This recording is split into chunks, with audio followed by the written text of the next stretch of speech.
सैनिकों को, इस पर आप क्या कहना चाहेंगे मोदी जी के लिए? सर जैसे हम ये बोल रहे हैं कि छूट दे दिए तो बहुत अच्छी किए हैं। पहले हमारे सैनिकों पे ढेला मारते थे सब लोग, अब इस समय नहीं मारते हैं। तो यही सब हम सब ढेला बर्दाश्त नहीं करेंगे, अब सीधे फायर मारेंगे।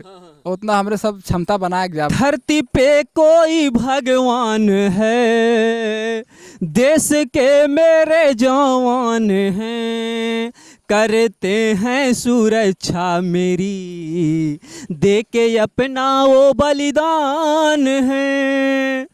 दोस्तों नमस्कार, देहाती रिपोर्टर चैनल पर आप सभी लोगों का बहुत बहुत स्वागत अभिनंदन है।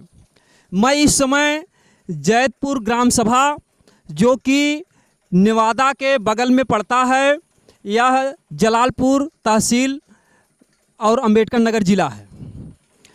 और जो हमारा ये चैनल है, आप लोगों को ये बताना चाहूँगा, जो हमारा ये चैनल है ये किसी राजनीति से नहीं जुड़ा है, ये किसी धर्म विशेष से नहीं जुड़ा है, बल्कि हमारा उद्देश्य है, हमारे चैनल का उद्देश्य है कि मैं समाज हितैषी और देश हितैषी जो भी कार्य हो, मैं उन सभी कार्यों को आप सभी जनता तक पहुंचा सकूं। तो दोस्तों, हमारे लिए दो लोग बहुत प्रिय हैं, जय जवान जय किसान। एक हमारे किसान और एक हमारे जवान भाई। और सबसे प्रिय हमारे जो है ये जवान भाई हैं, जो कि सीमा पर हमेशा अपने जान की बाजी लगाए हुए खड़े रहते हैं। तो अगर इनकी सुरक्षा के लिए सरकार कोई कदम उठाती है, चाहे वह कोई भी सरकार हो, चाहे सपा की हो, चाहे बसपा की हो, चाहे कांग्रेस की हो, कोई भी हो, अगर हमारे देश के जवानों के लिए वो अच्छा कार्य कर रही है तो इसमें हम सभी का ये फर्ज बनता है कि हम उस सरकार को धन्यवाद दें और हम सभी लोग इस कार्य के लिए सरकार को प्रोत्साहन दें। हम लोग अपनी सुविधा ना मांगें, अपने लिए आवास कॉलोनी भले ना मांगें, लैट्रिन बाथरूम भले ना मांगें, लेकिन जो हमारे सैनिक देश के बॉर्डर पर लड़ने के लिए तैयार हैं, अपने जान को बाजी लगाए हुए हैं, उन जवानों के लिए हम सरकार से मांग करें कि जितनी हो सके उनकी सुरक्षा दें और कम से कम, ताकि हमारे जवान शहीद हो सकें। क्योंकि जो भी वो जवान भाई हैं हमारे ही घर के भाई बंधु हैं, हमारे ही जो है गांव देहात के वो बच्चे हैं। अगर एक जवान शहीद होता है दोस्तों, सोचिए कि उस घर पर क्या बीतती है, उसकी जो फौजी की जो बीबी होती है उसका क्या हाल होता है, उसके जो बच्चे होते हैं उनका क्या हाल होता है। तो ऐसे में अगर कोई सरकार कदम उठा रही है हमारे जवानों के लिए, तो मैं उस सरकार को धन्यवाद देना चाहूँगा। और इस समय मैं आप लोगों को, कुछ हमारे जवान भाई हैं जो फौज में जाने के लिए रोज़ परिश्रम करते हैं, अथक मेहनत करते हैं, खून पसीना बहाते हैं, मैं उनसे आप लोगों को ले चल के मिलाता हूं और उनके विचार को थोड़ा जानना चाहता हूं कि इस समय जो है जवानों के प्रति सरकार का क्या रवैया है, क्या जो है उससे इन लोगों को सीख मिल रही है। चलिए आपको मिलाता हूं। दोस्तों, आप सब देख सकते हैं, ये सब जो हमारे युवा हैं और यही लोग जो है बॉर्डर पर जाकर जो है हमारे देश की सुरक्षा करते हैं, और उन्हीं के चलते हम लोग जो है अमन और चैन की सांस लेते हैं, जिससे हमारा देश सुरक्षित है, हमारा समाज सुरक्षित है और हम लोग सुरक्षित हैं। यही लोग हैं हमारे जो है देश के भविष्य जो है यही युवा हैं, जो कि इन लोगों का बचपना है। यही लोग आगे चलकर जो है बॉर्डर पर चलकर हम लोगों की सुरक्षा करेंगे जो है। तो दोस्तों, हम जो है इन लोगों से थोड़ा जो है विचार विमर्श करते हैं जो है कि एक जो मतलब कि हमारे सरकार ने, हमारे मोदी जी ने एक सुविधा दी है कि पहले जैसा नहीं था कि जैसे कोई आतंकवादी अगर बॉर्डर पर आता था तो हमारे सैनिक जो है ऑर्डर लेते थे, गोली चलाने के लिए ऑर्डर लेना पड़ता था, तब जाकर ये कुछ करते थे जो है। और एक कुछ दिन से मोदी जी ने जो है इन सबको छूट दे दिया जो है कि अगर कोई भी आतंकवादी आता है या कोई भी घुसपैठी आता है जो है, तो उनको जो है किसी से ऑर्डर लेने की ज़रूरत नहीं है, तुम सीधा उनको शूट कर दो जो है। तो भाई साहब, जो ये मोदी जी ने सिस्टम बना दिया, आप लोगों को आज़ाद कर दिया कि आप जो है फ्री हैं, तो इसके लिए आप जो है क्या कहना चाहेंगे अपने तरफ से जो है कि इस विचार से आप कितने खुश हैं, क्या है? देखिए सर, हम सबको इसी दिन का इंतज़ार था कि हम सब बॉर्डर पे जाएं, और सब हमारे सबको जो शरीर है पाथर हो चुका है। हमारे सब सोचा थे कब तो भिड़क मिले। अब गांव का झगड़ा किया, सोची थी थोड़ा बाहर देश में युद्ध हो हमारे सबके। अब आवत अब कोई समय आयल बा, अब कोई कोनो शंका ना है, जोगी बाबा की दुआ से आपकी भर्ती दे रहे आपकी हमारे सब बॉर्डर पे पहुंचा मेहनत करत थी उतना। बहुत अच्छी बात है। देखिए इन युवाओं में कितना साहस है, कितनी शक्ति है कि ये जो है दुश्मनों से भिड़ने के लिए आतुर हैं जो है। और भाई साहब हमने आपसे ये सवाल किया कि जो मोदी जी ने छूट दे दिया सैनिकों को, इस पर आप क्या कहना चाहेंगे मोदी जी के लिए? सर जैसे हम ये बोल रहे हैं कि छूट दे दिए तो बहुत अच्छी किए हैं। पहले हमारे सैनिकों पे ढेला मारते थे सब लोग, अब इस समय नहीं मारते हैं। तो यही सब हम सब ढेला बर्दाश्त नहीं करेंगे, अब सीधे फायर मारेंगे। उतना हमारे सब क्षमता बनाया गया। इसका मतलब कि जो है भाई साहब बता रहे हैं कि पहले सैनिकों पर जो आतंकवादी थे वो जो ढेला चलाते थे जो है, और हमारे जो सैनिक थे इनके हाथ बंधे हुए थे, और आज वो जो है हाथ छूट गए हैं। इन सभी चीज़ों से बहुत खुश हैं जो है। रिक्की। तो आप जो है कितने दिन से दौड़ लगा रहे हैं? लगभग 3-4 साल हो जा रहा है। अच्छा। तो ये जो आपके अंदर भावना कहाँ से हुई जो है देश सेवा करने के लिए? देश सेवा बचपन से शौक था हमारा कि देश का सेवा करें, लेकिन ऐसा मौका मिला नहीं अभी तक। अच्छा। हाँ, कोरोना काल से 2 साल चला गया, तो 20-21, अब 22 में चांस है। देखो पूरा हो जाती तो अच्छा है, और नहीं होगी तो फिर देखा जाएगा। देखिए भाई साहब को जो है मौके का इंतजार है, और जो है मतलब कि 3-4 साल से प्रयासरत हैं और ये देश सेवा करना चाहते हैं। तो मैं जो है उन सभी जो है जहाँ तक हमारा वीडियो पहुँचता है, हमारे जो भी अधिकारी हैं जो भी हैं, तो इन जो हमारे युवा बच्चे हैं इन लोगों के मनोबल बढ़ाएं, और जो है अधिक से अधिक जो है मैं सरकार से अनुरोध करूँगा कि वो वैकेंसी निकाले, हमारे युवाओं को जो है मतलब कि रोजगार के लिए जो है मतलब कि देश सेवा के लिए अवसर दे जो है। तो खुशी है, खुशी की बात है। अगर वैकेंसी आती है हम लोग के लिए खुशी की बात है। चलिए ठीक है, बहुत अच्छी बात है जो है। शुभ नाम? शिवम।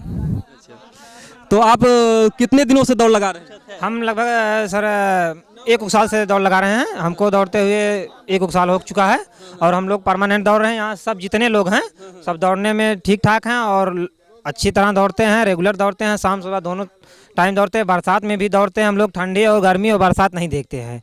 केवल हम लोग के अंदर देश प्रेम की भावना है, उसको जगाना चाहते हैं, और हम लोग के देश की सेवा करने का जुनून है।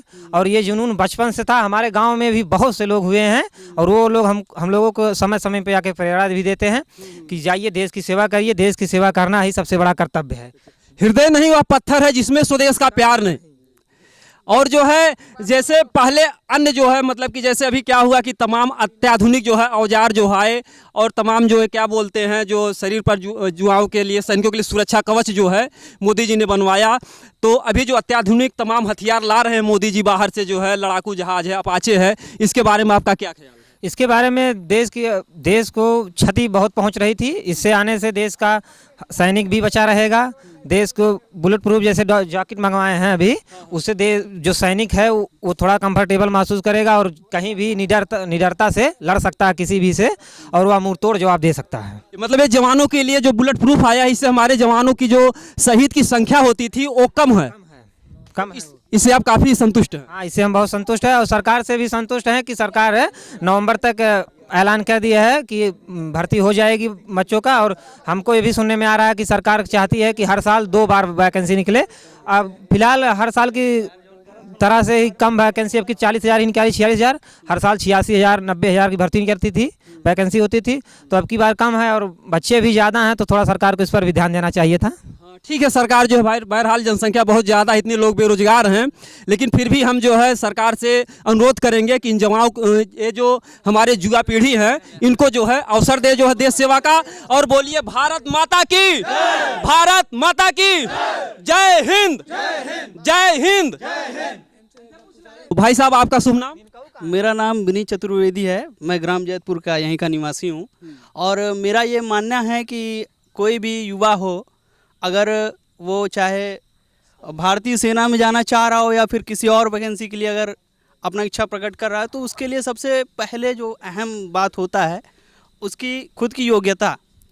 तो सबसे पहले उस पर ध्यान देना चाहिए। और आजकल काफ़ी संस्थाएं ऐसी हैं जहाँ पे धांधली बहुत बुरे तरीके से होती है, तो कहीं ना कहीं उस पर भी सुधार करना चाहिए। मतलब सरकार को ध्यान देना चाहिए। कहीं कहीं हमारे युवा जो ठगे जाते हैं, कुछ लोग दलाल जो है पैसा भी मांगते हैं, तमाम ऐसी चीज़ें हैं। इन सभी चीज़ों पर सरकार को ध्यान देना चाहिए, ध्यान देना चाहिए। और रही बात किसी के दौड़ने से या फिर दिनचर्या का 1 घंटा अगर कोई भी व्यक्ति दे रहा है अपना, और दौड़ रहा है, पसीना निकाला है, तो ज़रूरी नहीं कि वो सिर्फ सेना में भर्ती होने के लिए ये अपने अंदर जिज्ञासा होनी चाहिए। मनुष्य है और कहीं ना कहीं आज के टाइम पे हर युवा को एक स्वस्थता के साथ रहना चाहिए, अपने हेल्थ पे ध्यान देना चाहिए। मैं आपका भाव समझ रहा हूँ कि जैसे कोई ज़रूरी नहीं है कि हर कोई नौकरी ही पा जाए, क्योंकि जनसंख्या इतनी ज़्यादा है, लेकिन नहीं कर रहे हैं हम किसी के स्वास्थ्य की बात कर रहे हैं। फिलहाल इंसान को अपने स्वास्थ्य के बारे में खुद ही सोचना चाहिए। अगर जैसे नौकरी नहीं पा रहा तो फिर भी वो सेहतमंद होगा, उसके लिए फिर भी फायदेमंद होगा। सेहत विशेष तौर पे ध्यान देना चाहिए। और रही बात ग्राम सभा की, तो यहाँ पे ग्राउंड सिर्फ इसलिए नहीं बनना चाहिए कि कोई भी यहाँ का युवा हो वो भारतीय सेना में जाना चाह रहा है। कोई भी व्यक्ति, अगर वो बूढ़ा हो, जवान हो, या फिर कोई भी इंसान हो 30-35 का अगर उसका उम्र चल रहा हो, तो लेकिन अगर वो अपने सेहत को लेके थोड़ा सा एक्टिव है, तो उसके लिए कुछ ऐसा जगह होना चाहिए जहाँ पे वो एक्सरसाइज कर पाए। ये तो जैसे भाई साहब जो बहुत अच्छी बात बता रहे हैं, समाज सेवा के लिए ये कोई जो जरूरी नहीं है कि युवाओं के लिए जो है। सर, ये समाज सेवा नहीं है, ये हर एक ग्राम के जो ग्राम प्रधान होते हैं या फिर जिसके अंडर ये चीज़ें आती हैं, उनकी ये दायित्व होती है। ये कोई समाज सेवा का काम नहीं है, वो हर ग्राम में ये चीज़ होना अनिवार्य है। कहीं ना कहीं हर स्कीमें आती हैं, लेकिन हर युवाओं तक वो चीज़ मुहैया नहीं हो पाती। खेल कूद का मैदान जो है यहाँ होना जरूरी है। रही बात सिर्फ खेल कूद की नहीं, हर तरीके से अगर किसी भी ग्राम सभा को अगर उच्च स्तर तक ले जाना है, हमें किसी भी गांव का अगर विकास करना है, तो सबसे पहले उस गांव के युवाओं पे उनको ध्यान देना चाहिए। आपको खेल कूद पे भी ध्यान देना चाहिए, वहाँ की एजुकेशन सिस्टम को सुधार में लाना चाहिए। ग्राम का जो सरकारी आपका विद्यालय होता है या फिर जो आंगनवाड़ी हो गया, इन सब पे भी विचार करना चाहिए, पर नहीं हो पाता है ना सर। चलिए ठीक है, जो है हम जो है यहाँ के जो भी अधिकारी हैं, कर्मचारी हैं, उनसे और आपका जो है जो आपकी जो समस्या है, मैं चाहूँगा कि अगर देखते हैं तो इस बात पर ज़रूर ध्यान दें, और यहाँ पर जो भी सुविधाएं जो है हमारे युवा पीढ़ी चाह रहे हैं, हमारे भाई साहब चाह रहे हैं, उन चीज़ों पर जो है ध्यान दें। मेरा बस आपके इस चैनल के द्वारा सिर्फ एक छोटा सा संदेश देना चाहूँगा, जितने भी लोग इसको देख रहे हैं, कि एक छोटे से गाँव से अगर कोई भी युवा हो, अपने अंदर कोई भी जिज्ञासा रखा हुआ है, तो कहीं ना कहीं उसे अगर अंदर इस चीज़ का अगर अंदर उसे लगता है कि वो चीज़ें उसे नहीं मिल पा रही हैं, तो वो गांव का कहीं ना कहीं पिछड़ापन होगा वो। तो मैं चाहूँगा वो चीज़ उभर के आए। उसके लिए ग्राम सभा के जो भी ग्राम प्रधान हैं उनको ध्यान देना चाहिए, और सरकार को भी इस पर कहीं ना कहीं विचार करना चाहिए। ठीक है, बहुत बहुत धन्यवाद भैया जो है।